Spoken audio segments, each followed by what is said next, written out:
Saudara sekalian, salah satu cara untuk dapat mengabdi kepada Tuhan dengan benar, menganggap bahwa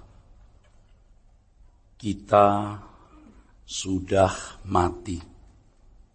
Memang mestinya kita adalah orang-orang yang terhukum, kita orang-orang yang hidup tanpa pengharapan, yang diancam oleh maut, terbuang dari hadapan Allah selama-lamanya.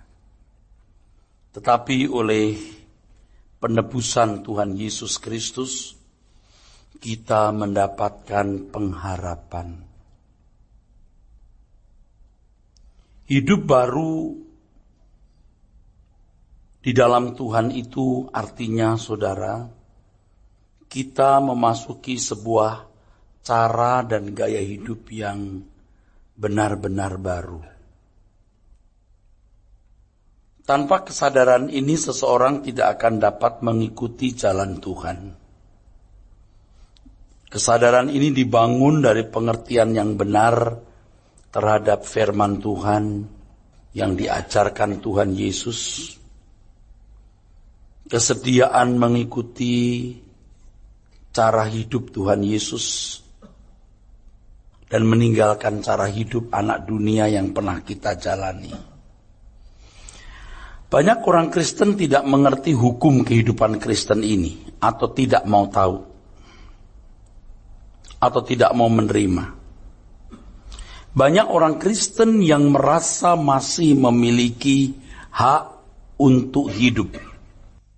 Artinya hidup dengan gaya hidup seperti yang dimiliki orang-orang yang tidak mengalami penebusan oleh darah Tuhan Yesus.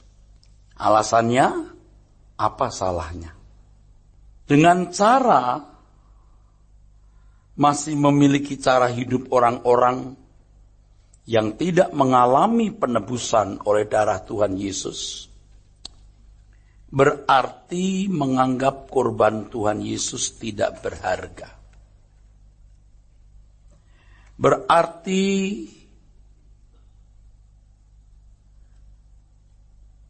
tidak memberi nilai yang pantas atau menghargai korban Tuhan Yesus. Nah, kita kembali ke 1 Petrus pasal 1 yang memang menjadi perhatian kita, saudara. Kita mulai dulu dari ayat yang ketiga. 1 Petrus 1 ayat yang ketiga, demikian firman Tuhan. Terpujilah Allah dan Bapa Tuhan kita Yesus Kristus, yang karena rahmat-Nya yang besar telah melahirkan kita kembali oleh kebangkitan Yesus Kristus dari antara orang mati kepada suatu hidup yang penuh pengharapan. Kalau Tuhan Yesus tidak bangkit, manusia boleh hidup dengan cara hidupnya. Kalau Tuhan Yesus tidak bangkit, manusia boleh hidup dengan segala caranya. Tetapi karena Tuhan Yesus bangkit, maka kita harus hidup dengan cara dan gaya hidup yang baru. Dan kesediaan itu merupakan penghargaan kita yang pantas terhadap korban Tuhan Yesus Kristus. Ayat 18. Sebab kamu tahu bahwa kamu telah ditebus dari cara hidupmu yang sia-sia, yang kamu warisi dari nenek moyangmu. Itu bukan dengan barang yang fana, bukan pula dengan perak atau emas. Pada dasarnya, saudara, gaya hidup baru yang Tuhan Yesus atau yang Tuhan inginkan itu adalah menjalankan hidup seperti hidup yang dijalani oleh Tuhan Yesus. Memperagakan hidup seperti hidup yang diperagakan oleh Tuhan Yesus. Jadi, inilah gaya hidup yang disebut mengumpulkan harta di surga. Jadi sebelum kita menerima penebusan darah Tuhan Yesus Kristus, kita hidup seperti anak-anak dunia yang lain. Apa sih yang dikumpulkan, saudara? Yang dikumpulkannya harta dunia. Artinya hidup seperti orang lain hidup. Tuhan itu menjadi support, Tuhan menjadi dukungan, ya saudara. Tuhan membantu, Tuhan menolong. Ini cara yang salah. Orang beragama atau manusia beragama seperti ini tidak salah karena memang agama itu memang begitu, saudara. Levelnya itu begitu. Tetapi begitu kita menjadi anak tebusan Tuhan, kita seperti orang berhutang. Kita dituntut untuk memperagakan kehidupan Tuhan Yesus atau melahirkan Tuhan di dalam hidup kita. Ya memang akhirnya harus diakui sangat sedikit orang yang mau masuk dalam perlombaan yang diwajibkan ini. Sedikit sekali. Memang akhirnya hampir-hampir tidak ada orang yang mau. Hampir-hampir tidak ada orang yang mau. Sedikit sekali. Jadi kekristenan yang kita miliki selama ini itu belumlah kekristenan yang ideal yang Tuhan kehendaki. Itu bukan kekristenan yang sejati, saudara. Pada waktu Tuhan Yesus masih di tengah-tengah murid-muridnya dan mengatakan, jika kamu tidak melepaskan dirimu dari segala milikmu, kamu tak dapat jadi muridku. Itu murid-murid pasti belum tahu waktu itu. Pasti belum tahu. Tetapi lewat perjalanan waktu baru Petrus tahu dan dia menulis ini. Nah, untuk menegaskan hal ini nanti kita kembali ke 1 Petrus, kita baca Kolose pasal 3. Ingat kita akan kembali ke 1 Petrus pasal 1 ya saudara. Dan saya bicaranya agak lambat, tetapi saya harap saudara menangkap ya. Ini gundah gulana hati kita, saudara. Gundah gulana hati kita. Sebab hal ini memang tersembunyi dari banyak orang. Seperti yang saya kemukakan di pertemuan-pertemuan. Jadi orang itu berpikir bahwa Tuhan itu mengendaki kita hidup di dunia ini, diberkati, dilindungi, sukses.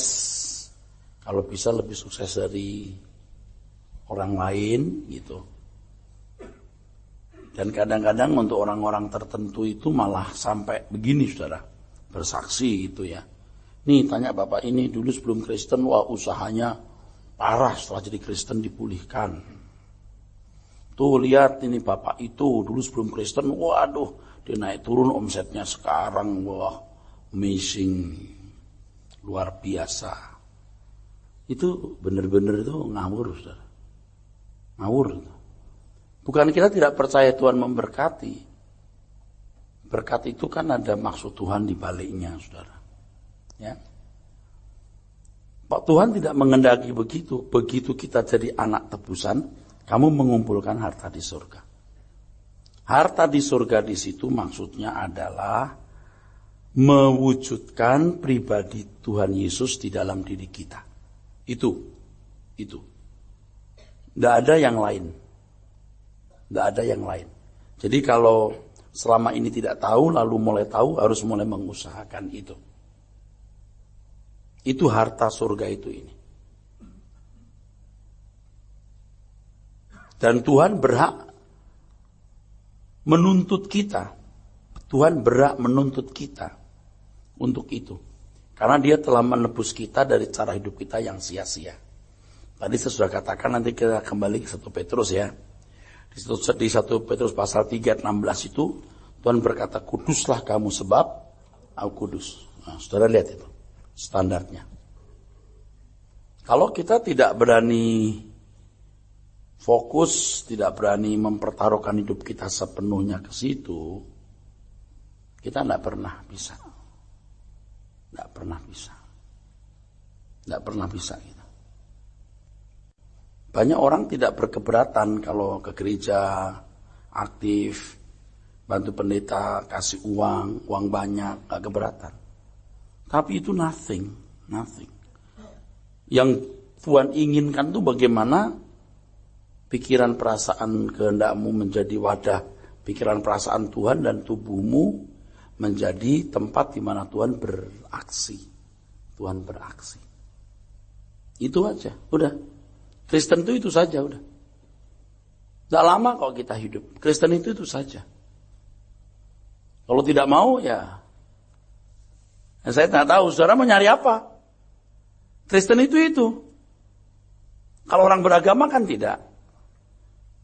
Punya Tuhan yang memberkati, dan Tuhan yang dipuji-puji, disembah-sembah, dimuliakan dengan sembahyang, ritual, seremonial, pujian penyembahan, mengagung-agungkan namanya, Allah besar, Allah mulia, Allah agung.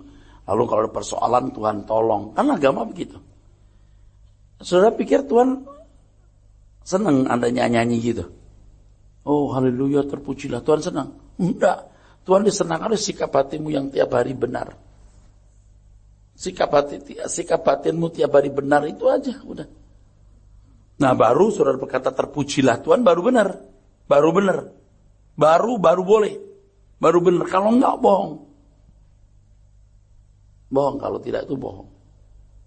Jadi kan cara menyenangkan Tuhan itu dua, saudara. Yang pertama, kita harus melihat grand design Allah. Kenapa Allah menciptakan manusia? Dan ternyata kita tahu supaya menjadi corpus delicti. Mengapa Tuhan memberikan keselamatan? Mengapa Allah anak sendiri yang turun ke dunia? Apa itu dunia akan datang? Apa itu langit baru, bumi baru? Grand design Allah kita pahami, ya, lengkap, utuh. Yang kedua, batiniah kita benar. Karena Tuhan bermain di batiniah. Bukan jadi aktivisnya lalu jadi pendeta, bukan. Sikap batin kita waktu dipuji, waktu kita dilukai orang, waktu kita disanjung, waktu kita punya kesempatan berbuat dosa, kita bikin dosa enggak usah dosa yang kelihatan, sikap hati kita, itu Tuhan bermain di situ. Disenangkan di situ, saudara. Jadi kalau kita hanya bikin acara besar-besaran di kebaktian, orang ramai nyanyi musik bagus, itu belum memuaskan hati Tuhan, belum. Saudara harus tahu grand design Tuhan, dan saudara masuk ke dalam grand design itu. You harus masuk di situ. Supaya masuk, Anda jadi corpus delicti. Jadi corpus delicti artinya sempurna seperti Bapa, seperti Tuhan Yesus. Sikap batin saudara benar tiap hari. Nah itu baru menyenangkan Tuhan.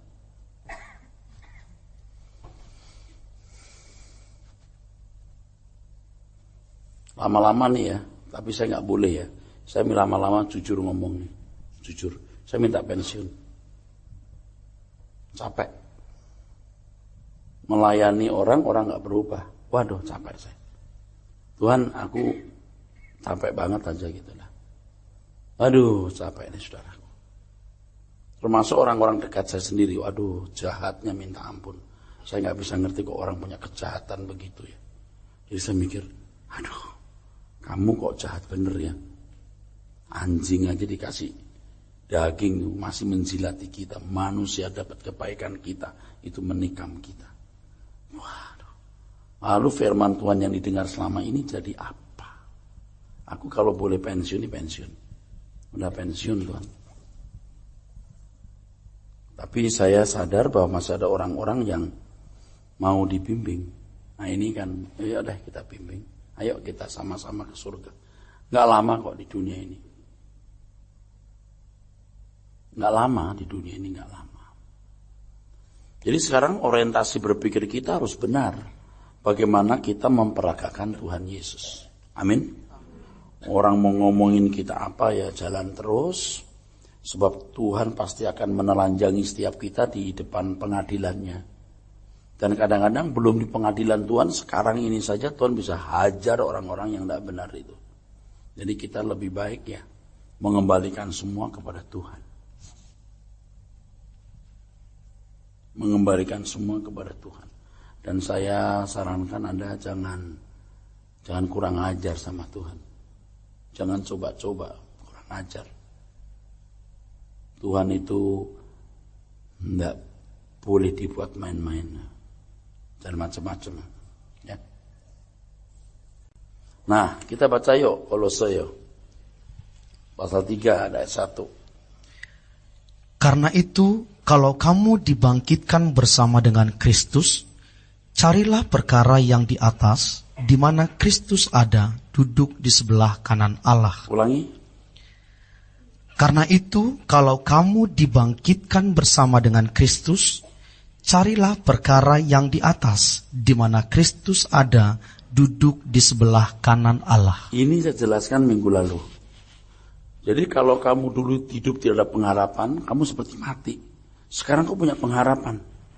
Tapi pengharapan itu tidak otomatis kamu bisa raih. Pengharapan itu tidak bisa otomatis kamu raih. Kamu harus mengusahakan. Dan tidak ada usaha lain kecuali kamu mengenakan pribadi Tuhan Yesus. Itu cara mengumpulkan harta di surga. Itu cara merealisir pengharapan itu kau miliki. Mewujudkan pengharapan itu kau miliki. Kan saya bicara soal lokasi surga. Kemarin PA. Lokasi hari Jumat ya. Hari Jumat. Itu menakjubkan saudara. Soal langit ketiga, langit kedua, langit pertama. Menakjubkan. Sempat saya singgung bagaimana bumi itu kecilnya kayak apa gitu loh saudara ya. Kecil banget tuh bumi itu ya saudara. Kecil banget bumi itu. 1 dari 8 planet di keluarga matahari. Matahari kita ini 1 dari 200 miliar matahari di galaksi Milky Way. Milky Way punya 200 miliar matahari. Milky Way 1 dari 400 miliar galaksi. Bahkan cahaya matahari yang sekarang ini diciptakan Tuhan, yang umurnya juga tidak tahu berapa juta tahun, itu cahayanya belum sampai menembus galaksi, ujung galaksi. Kan belum sampai menembus. Jadi betapa jauhnya langit ini dan betapa kecilnya kita. Loh kok bisa sombong loh saudara? Buset. Saya kalau sampai berani sama Tuhan, saya kutuki diri saya. Saya maki diri saya marahin, saya pukul. Kamu jangan kurang ajar sama Tuhan. Kita itu dulu tanpa pengharapan, sekarang punya pengharapan. Kalau Anda tidak tahu, saya kasih tahu. Bahwa semua manusia itu menuju kegelapan abadi. Tuhan Yesus yang memberi peluang untuk memiliki hidup yang penuh pengharapan. Ingat ayat 34. Yang tersedia di surga. Nggak percaya pada surga. Kalau Anda nggak percaya dan Anda nggak tertarik ya, you salah ada di sini. You keliru ada di sini. You mau nyari apa? Kalau mau cari dunia mah nggak usah pakai Tuhan. Orang tidak bertuhan banyak yang sukses kok. Kita kan mau cari Tuhan ini, saudara. Dan tugas saya itu kan Tuhan saja, saudara. Untuk menyampaikan firman Tuhan ini. Harus berani beda banget. Harus berani bertolak belakang dengan cara hidup anak-anak dunia di sekitar kita. Kamu sudah dibangkitkan, maka apa tadi? Carilah perkara yang atas, bukan yang di bumi. Terus pikirkanlah perkara yang di atas, bukan yang di bumi. Terus? Sebab kamu telah mati dan hidupmu tersembunyi bersama dengan Kristus di dalam Allah. Ini kan seperti konyol kalau nggak ngerti. Tadi dibangkitkan, sekarang mati. Gimana sih? Betul nggak? Ayat 1 kamu tadi dibangkitkan, yang kedua kamu telah mati. Loh gimana? Artinya kamu dibangkitkan untuk hidup dengan cara hidup yang baru. Kamu mati dari cara hidup yang salah. Cara hidup yang keliru. Itu maksudnya. Langsung saja ya, yang keempat ya langsung. Apabila Kristus yang adalah hidup kita menyatakan diri kelak, kamu pun akan menyatakan diri bersama dengan Dia dalam kemuliaan. Ini kan mahal, ini bukan murah, saudara. Kristus yang adalah hidup kita. Sekarang kan masih suka Erastus yang adalah hidup saya gitu. Belum Kristus yang hidup dalam hidup saya. Nah ini kan konyol. Makanya kita matiin ini. Kita matiin nih si Erastus. Supaya Tuhan Yesus yang hidup di dalam diri kita. Kita masih tersinggung, kita masih terhina kalau diomongin orang, waduh gua emangnya rendah amat sih bikin salah begitu. Kita bisa sakit hati kita. Kok terhina bener sih, maksud aku bikin kesalahan seperti itu. Otaknya di mana sih ini orang? Tapi kita kan nggak boleh marah, ya udah deh. Nanti kita di pengadilan saja deh. Kita lihat nanti kita semua bisa melihat semua kelakuan kita itu gimana. Oke? Sering orang kan menilai orang berdasarkan pengalaman dia. Jadi otaknya itu ngeres gitu. Ngeres gitu. Nah, Kristus adalah hidup kita. Sekarang kadang-kadang masih Erastus nih. Masih sombong, masih masih merasa punya hak untuk dihargai, merasa punya untuk hak diakui benar, merasa punya hak untuk diperlakukan baik. Itu kan manusiawi, tapi tidak Erastus, tidak Kristui, tidak ilahi. Betul? Masih manusiawi, bukan Kristusi. Kita harus bersifat Kristus. Nah kita kan merana bener gitu loh. Merananya ya kok kita tuh masih jauh bener gitu loh saudara. Padahal harta satu-satunya itu. Yang kita kejar itu. Coba misalnya ada orang lewat terus Anda ngomongin, tahu nggak ibu itu atau tahu nggak bapak itu. Itu bukan karakter Kristus loh. Saya ceritakan ya, ada sekelompok wilayah gitu mencalonkan saya jadi pemimpin gitu. Pemimpin satu gereja gitu. Mau calonkan saya jadi salah satu kandidat ketua sinode. Saya pasti enggak mau. Pasti saya enggak mau. Tapi bisa bangga, hebat juga saya. Nah, itu aja udah salah loh.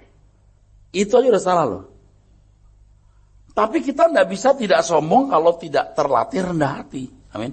Enggak bisa. Oh, enggak lah semua Tuhan. Enggak bisa. You harus terlatih rendah hati. Jadi meresponi suatu keadaan, kita respon itu. Respon kita respon Kristus, bukan respon Erastus. Ya, saudara. Apalagi maaf ya bapak-bapak, ibu-ibu yang sudah bertahun-tahun, berpuluh tahun. Aku adalah aku, hidupku adalah aku. Wah, itu ngerombaknya itu hampir nggak bisa, mustahil. Tapi kalau masih punya kesempatannya, Bapak bisa merubah ya, ayo kita rubah yuk. Amin. Ayo kita rubah yuk. Kita merubah yuk. Amin, sudah. Kita rubah.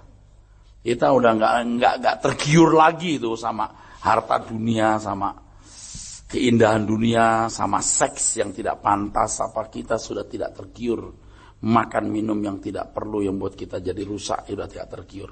Ya sekali-kali makan enak bolehlah, jangan sering-seringnya merusak tubuh kita. Kan dulu kan, wah makan di sana enak, di sana. Enggak lah, sekarang enggak lah. Udah nggak boleh tergiur lagi kita.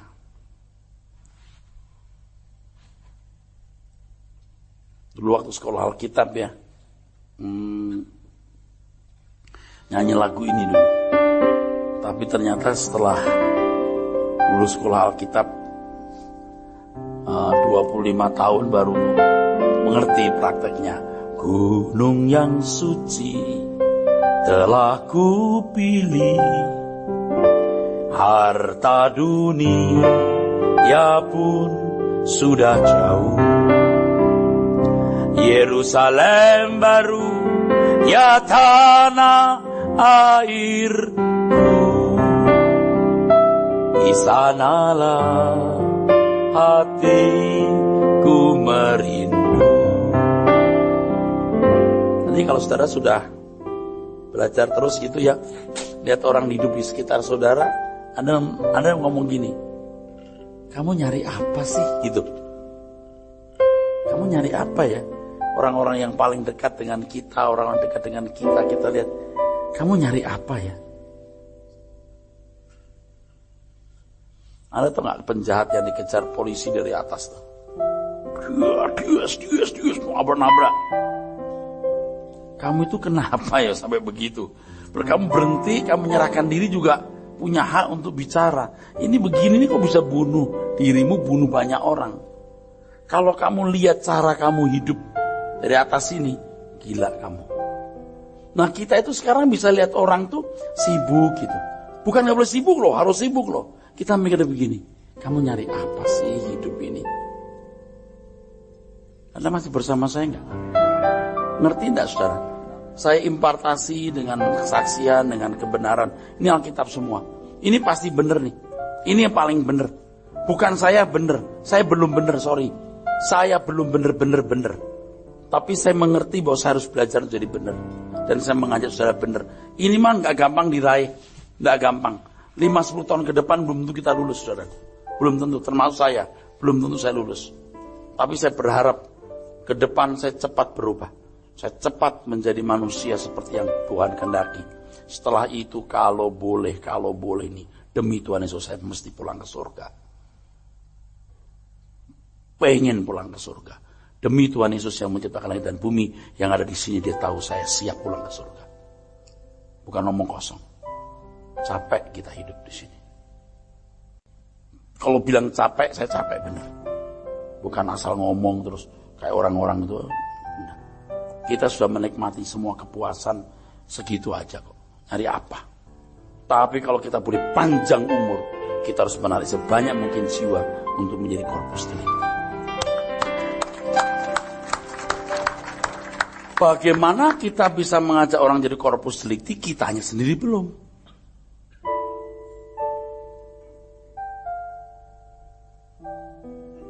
Makanya prinsip-prinsip hidup kita jalani. Aku harus jujur, aku tidak boleh salah. Kalau seandainya aku tidak punya istri, aku tidak akan kawin lagi. Itu prinsip-prinsip yang teguh. Masa Pak? Ya nanti kita buktikan. Udah ngomong depan umum kepada ribuan manusia di syuting, masuk TV. Lalu nanti saya kawin, pesta Pak Eras kawin lagi. Binatang kali itu manusia.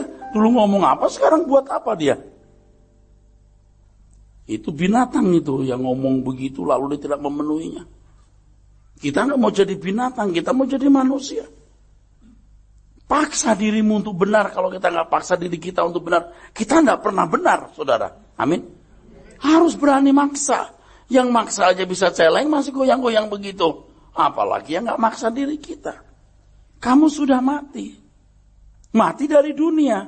Kamu bangkit oleh korban Tuhan Yesus. Kalau kamu menghargai korbannya, kamu merelakan dirimu dikuasai dia.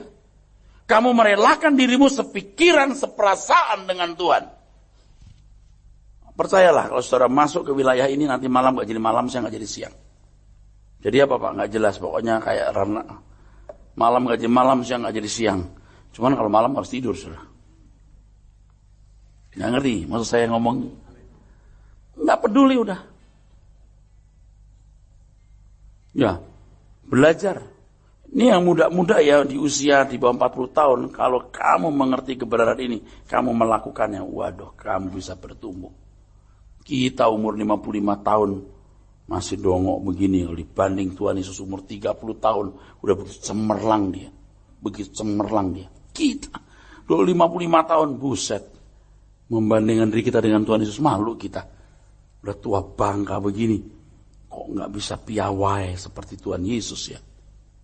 Malu. Makanya kita giat mesti melayani anak sekolah minggu, remaja, pemuda. Supaya mereka ketika seumur kita, mereka piawai bagi Tuhan. Nah bagi Bapak Ibu yang sudah berumur seperti saya ya, kita kejar ketinggalan kita. Kita kejar ketinggalan kita. Kalau Alkitab berkata itu, pikirkan perkara yang di atas, bukan yang di bumi. Ini malah jelas benar. Kalau Tuhan Yesus berkata di Matius 6 ayat 19-20, kumpulkan harta di surga, bukan yang di bumi.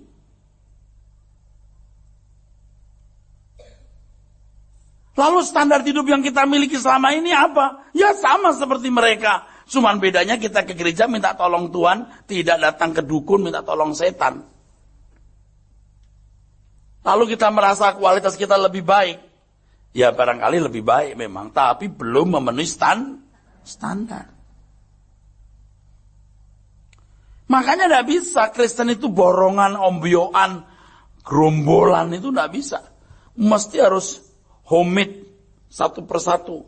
Nah saya nggak bisa dong satu persatu ke saudara. Nggak bisa saya satu persatu.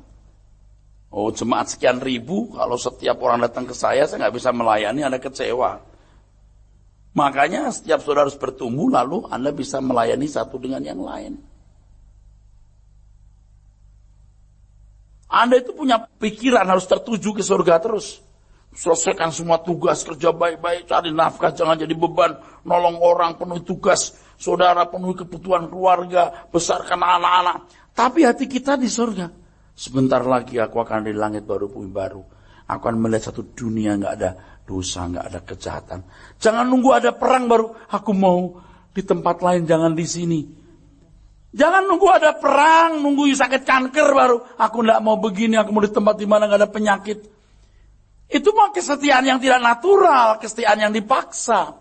Mestinya di situasi Anda senang, banyak duit, dihormati, Anda berkata, aku memilih bersama Tuhan. Itu baru benar. Ya sekarang yang kita kejar ketinggalan kita itu bagaimana kita merubah diri, memiliki pikiran perasaan Kristus. Itu aja. Itu aja udah.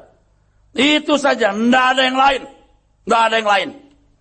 Memiliki pikiran perasaan Kristus. Enggak ada yang lain. Coba kalau saudara ya, ini di sini anak-anak muda juga ada, nggak punya dasar atau basic yang cukup mendengarkan khotbah hari ini, ya mereka pikir ini pendeta lagi sakit jiwa apa lagi stres atau ada goncangan apa sampai begini. Saya bukan hanya hari ini, dari kemarin udah goncangan terus. Goncangan kita itu karena kita mengerti firman. Begitu kita mengerti firman, waduh, kok keadaanku begini ya? Begitu.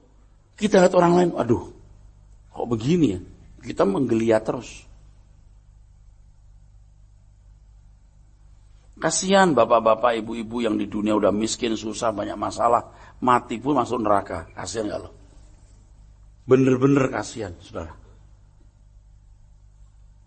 Lalu kalau Anda di sini kaya, terhormat, hebat, mati, terbuang, Anda juga celaka. Yang miskin, susah, terhina, mati masuk neraka. Hidupmu di sini menderita sesusah apapun, mimpi indah itu kalau masuk neraka. Jadi mimpi indah itu.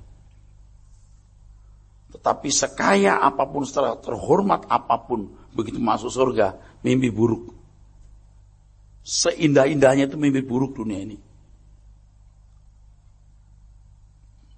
Nah sekarang yang kita upayakan itu bagaimana kita mengenakan pribadi Kristus. Ini kan orang-orang yang haus dan lapar akan kebenaran. Itu maksudnya. Jadi bukan soal pendeta atau bukan. Pokoknya tidak boleh membatasi itu. Ini pendeta mesti begini, jemaat mesti begini. Buang semua. Semua sama. Yang benar batiniahnya benar.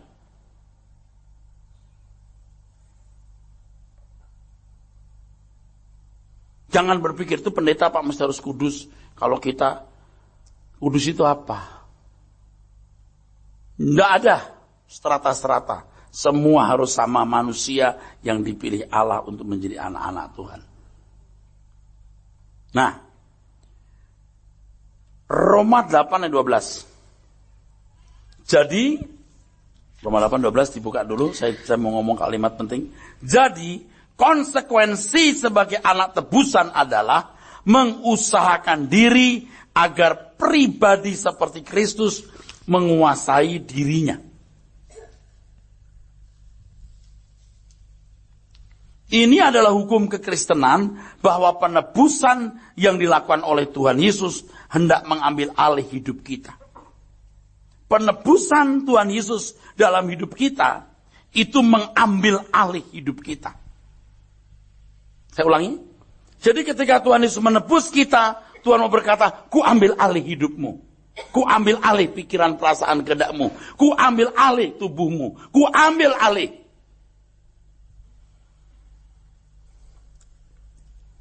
Kalau kita tidak mau diambil alih, ya Anda nggak mau ditebus. Kalau Paulus mengatakan hidupku bukan aku lagi tapi Kristus. Tapi Tuhan nggak paksa loh mengambil alih. Saudara harus dengan rela belajar firman lalu merubah mindset saudara. Mindsetnya dirubah menjadi sama seperti Kristus. Nah itu namanya memperagakan Tuhan Yesus. Anda tidak kehilangan diri saudara sendiri. Ini kalau saya mati nih sekarang ini, saya nggak yakin saya dapat nilai bagus loh. Karena saya kenal diri saya siapa. Saya nggak yakin. Tapi kalau masuk surga sih masuk sih. Tapi nilai saya belum tuh bagus. Makanya kalau saya masih punya kesempatan hidup, saya mau bener-bener nih. Serius nih saya mau bener nih. Jadi kalau saya ngomong begini nih, nggak ada masalah besar dalam hidup saya, nggak ada. Masalahnya adalah kekristenan yang benar itu belum kita lakukan dengan baik. Dan kalau saya tidak mengatakan dengan tegas, keras, lantang, saya orang yang paling berdosa. Jadi kalau ibarat sebuah guide gitu ya, kita dulu kan salah jalan ini. Lalu guide-nya sadar, wah di sono no, masih 100 kilo. Wah kita balik, ayo balik. Kita balik sendiri nih. Orang udah terlanjur ke sana itu. Udah nyaman dengan gereja, kesibukan, pelayanan, kegiatan gereja, atau hidup hari-hari. Ayo balik. Nah kita yang ngomong ini juga guide-nya juga belum sampai sana gitu. Tapi kita sudah mengarahkan diri ke sana. Itu firman Tuhan itu luar biasa loh. Kelihatan sederhana tapi tidak sederhana. Kalau disingkapkan itu, wah, luar biasa. Luar biasa pokoknya. Nggak bisa dipadankan dengan agama manapun, nggak bisa. Excellent. Injil itu luar biasa. Makanya kalau kita tidak mengerti Injil dan tidak melakukannya dengan baik ya saudara, Injil tidak akan kelihatan keunggulannya. Nggak ada kelihatan. Tapi kalau kita sudah belajar sampai level ini, kita belajar sungguh-sungguh mengenakan kehidupan Tuhan Yesus, baru kelihatan tuh level kita itu beda. Tapi itu sampai tingkat itu, waduh susahnya setengah mati, saudara. Baca. Roma 8 ayat 12. Ya. Jadi saudara-saudara, ya, kita adalah orang berhutang, ya, tetapi bukan kepada daging, supaya hidup menurut daging. Ya. Kalau nggak menurut daging, menurut siapa? Menurut roh, menurut Tuhan. Kita kan manusia daging nih Pak. Biasa hidup menurut daging. Daging itu bukan hanya makan minum, bukan hanya fisik, seks, tetapi segala sesuatu yang tidak sesuai dengan pikiran perasaan Allah, itu daging. Kelihatannya tidak melanggar moral umum, tetapi yang kita lakukan itu tidak sesuai dengan pikiran perasaan Allah, itu daging. Nah kita sudah punya irama daging terlalu lama. Wah sekarang sudah hampir tidak bisa diperbaiki. Kita harus memandang bahwa menggelar, memperagakan kehidupan Kristus di dalam diri kita ini adalah tugas utama seperti hutang yang harus dibayar. Kalau kita dulu sekolah, kita punya tugas sekolah, belum kita kerjakan, kita seperti merasa berhutang. Ini belum selesai. Hidup kita belum merasa tenang sebelum kita mencapai hal ini. Ini kehausan dan kebenaran. Ini kehausan akan kebenaran. Saya sharing ya saudara. Kan kita sering gak stabil ya. Kadang-kadang lah, sering sih sudah tidak lah. Kita kan merasa berhutang ini, aku belum benar nih. Lalu dunia menjadi kurang indah atau tidak indah di mata kita. Gairah kita begitu kuat untuk berkenan. Nah, kita kadang-kadang takut, saya nih, takut nanti semangat ini gak ada lagi. Nah maksudnya, waduh kalau nggak ada lagi saya nggak ngerti nih. Saya takut nih semangat seperti ini nggak muncul. Karena waktu semangat ini ada itu khotbah saya beda. Apinya itu beda.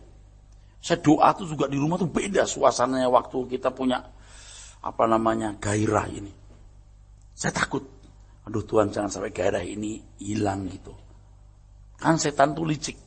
Menawarkan kepada kita keindahan dunia, kesenangan daging, dan segala sesuatu membuat kita jadi tidak punya gairah itu. Dan terus terang ya, saya tidak yakin saudara punya gairah ini dengan baik. Artinya nggak semua Anda punya gairah ini. Anda gairahnya udah tidak jelas gairah apa itu. Paham nggak maksudnya? Gairah apa itu? Anda punya gairah apa itu? Nah, Anda memuaskan gairah itu entah itu barang, entah sesuatu atau manusia.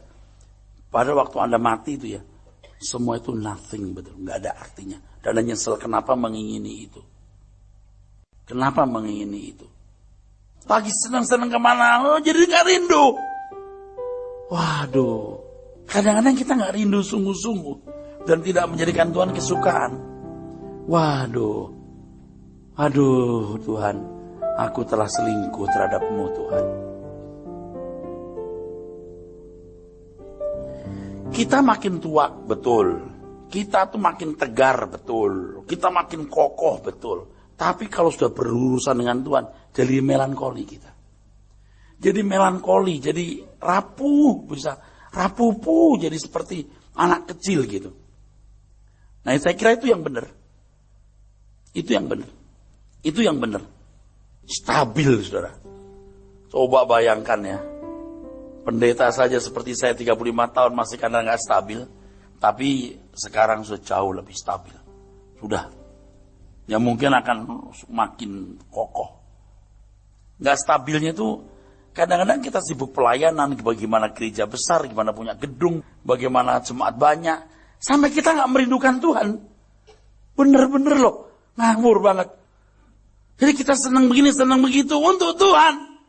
Bohong. Kamu tidak merindukan Tuhan. Wah, bikin acara ini, acara itu, KKR itu. Wah, bikin sosial, kerjaan sosial apa. Menolong orang miskin. Bukan tidak boleh. Tapi kita tidak merindukan Tuhan. Batin kita tidak lurus. Padahal kita masih bermain di wilayah batin ini. Dan masuk sebagai corpus delicti. Bukan berapa jumlah orang jadi anggota gerejamu. Tapi apakah kamu dulu jadi corpus delicti. Bagian dari grand design Allah. Kita berhutang, saudaraku. Jadi kalimat ini penting. Kita harus memandang bahwa mewujudkan kehidupan Kristus di dalam diri kita adalah tugas utama seperti hutang. Konsekuensi sebagai anak tebusan adalah mengusahakan agar pribadi Tuhan Yesus menguasai diri kita. Ini hukum kekristenan bahwa penebusan yang dilakukan oleh Tuhan Yesus hendak mengambil alih hidup kita. Makanya 1 Petrus pasal 1 tadi ayat 18 mengatakan apa? Kamu ditebus dari cara hidup kamu yang sia-sia, yang kamu warisi dari nenek moyang. Kepada hidup yang penuh pengharapan dan raih pengharapan itu. Kembali ke 1 Petrus pasal 1, saudaraku. Kalau ayat yang ketiga keempat kan, ya. Terpujilah Allah dan Bapa Tuhan kita Yesus Kristus, yang karena rahmat-Nya yang besar telah melahirkan kita kembali oleh kebangkitan Yesus Kristus dari antara orang mati kepada suatu hidup yang penuh pengharapan, untuk menerima suatu bagian yang tidak dapat binasa, yang tidak dapat cemar, dan yang tidak dapat layu, yang tersimpan di sorga bagi kamu. 13.